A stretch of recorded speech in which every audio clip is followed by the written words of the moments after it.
Hello students, welcome back to my YouTube channel easy maths with Rahul. आज हुआ ऐसे कि एक स्टूडेंट आया मेरे पास कि ये भी तो सर समझ आ रही है पर एक डाउट है कि कोऑर्डिनेट ज्योमेट्री का, तो उसको कैसे सॉल्व करना है। तो उसका क्वेश्चन ये है कि हमारे पास कोऑर्डिनेट ज्योमेट्री में दो पॉइंट्स है P एंड Q, जिसके जो पॉइंट है उनके जो कोऑर्डिनेट्स है -3, 10 एंड 6, -8। अब जैसे कि आपको पता है सेक्शन फॉर्मूला क्या होता है, जिसको नहीं पता वो भी देख लो।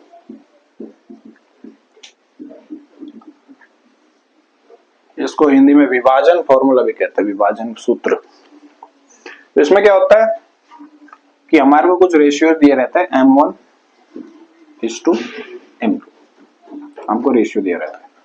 तो उस पे बेस पे हम पे एक फॉर्मूला होता है, दैट इज अगर हमको x कोऑर्डिनेट फाइंड करना है तो हम होगा M2 मल्टीप्लाई x1 और M1 होगा तो multiply x2 upon M1 plus M2। Similarly एक अगर y कोऑर्डिनेट फाइंड करना है इस पॉइंट पे, मैं आपको इसको थोड़ा डिस्कस कर देता हूँ। Suppose this is x1 y1, this is x2 y2, this is point P x, y and this is M1 M2। अगर हमें इस पॉइंट पे कोऑर्डिनेट फाइंड करना है तो इस x का फॉर्मूला ये और y का फॉर्मूला हो जाता है M2 y1 और M1 into y2 y M1 plus M2। Okay, तो इस तरीके से हम फाइंड करेंगे। पर क्वेश्चन यहाँ ये आता है कि ये जो M1 और M2 है ये रेशियो में दिया जाता है, अनुपात में दिया जाता है। पर यहाँ पे हमें क्या करना है, खुद अनुपात निकालना है। तो क्वेश्चन पूरा रिवर्स हो गया है, उल्टा हो गया कि कैसे फाइंड आउट करेंगे। तो इसके एक मेथड है, बहुत लॉन्ग मेथड है जो कि वैलिड नहीं है, तो उसमें हमारा टाइम वेस्ट होगा और हमें समझ भी नहीं आएगा जल्दी से। तो इसको इजी, जैसे कि चैनल का नाम क्या है, इजी मैथ, तो हम इसको कैसे सॉल्व करेंगे, हम लिख लेंगे माना, यानी कि let M1 is to M2 is to क्या ले लेंगे, K इज टू 1। हम क्या मान लेंगे, इस M1 और M2 की जगह क्या मान लेंगे, K इज टू 1। ठीक है, तो K इज टू 1 मान लेंगे तो नॉर्मल फॉर्मूला की तरह अप्लाई करेंगे। मान लो अगर हमें ये पॉइंट चाहिए x1 x चाहिए, तो x का फॉर्मूला ये है यहाँ पे दिया हुआ, तो डायरेक्ट हम x की जगह हमें क्या दिया हुआ, -1 दिया हुआ, तो हम ले लेंगे -1 इक्वल्स टू M2। M2 क्या है हमारा 1 और x1 क्या है हमारा सेम -3 प्लस M1 क्या है K। ठीक है, M1 क्या हो गया K, क्योंकि M1 की जगह K हो गया और M2 की जगह क्या हो गया 1, तो 1 मल्टीप्लाई -3, क्योंकि M2 है यहाँ पे और हमारा M2 क्या है 1 और हमारा M1 क्या है K, तो K multiply M1 multiply x2 that is 6 upon K plus 1। ठीक है, इतना फाइंड किया, समझ आया।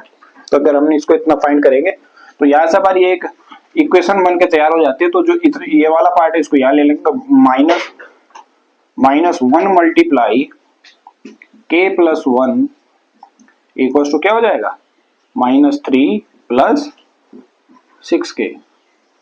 ये वाला पार्ट यहाँ आ गया, 6K मल्टीप्लाई 6K और -3 इसको मल्टीप्लाई करना तो -K -1 equal to -3 plus 6K। अब जो K वाले हैं उनको LHS में ले लो और बिना K वाले उनको RHS में ले लो। तो -K - 6K इक्वल टू -3 और ये क्या हो जाएगा +1, तो ये हो जाएगा हमारा -7K इक्वल टू -2 और K इक्वल टू आ जाएगा -2 बाई -7, माइनस से माइनस कट जाएगा, तो इसको हम लिख सकते हैं K अपॉन 1 इक्वल टू क्या हो जाएगा 2/7, और इसी को हम क्या बोलेंगे K is to 1 is to 2 is to 7 is to M1 is to M2, और यही हमें क्या चाहिए था, रेशियो, यानी कि अनुपात पूछा है ना उसने, अनुपात पूछा है ना, तो यही हमारा अनुपात निकलेगा 2:7। अगेन मैं रिपीट कर देता हूँ, पहले हमें क्या होता था, ये दिया रहता था तो हम डायरेक्ट ये निकालते थे x और y। इस बार हमें एक्स वाई दिया हुआ है, ये दिया हुआ है -1 -6।